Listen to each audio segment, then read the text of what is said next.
This is XW-2F low pass, but still there. It's a pass that barely got above 30 degrees, 30-some degrees.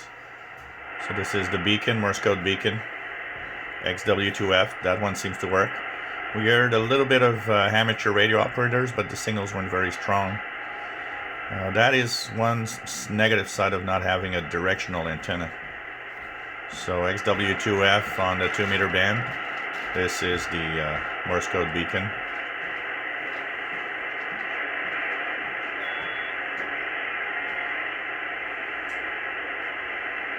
I did hear a W4 or something that did call.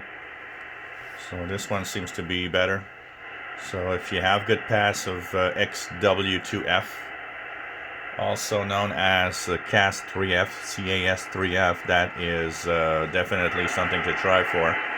And here's the beacon once again, coming in much stronger here.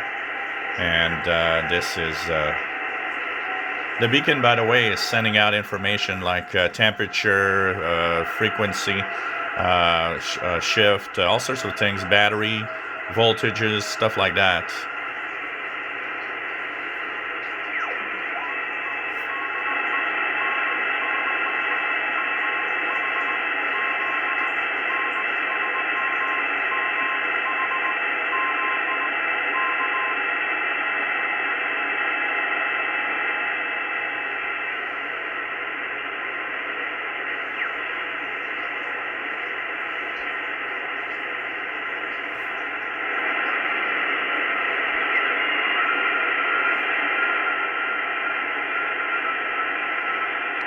Some Morse code station there.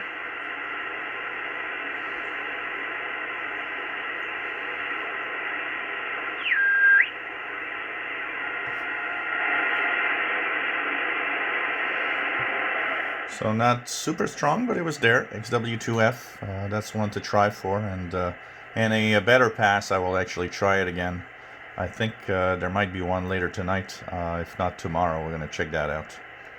If you enjoy my videos, please subscribe, give us thumbs up, and hope that you enjoy me tuning the ICOM ICR 8500.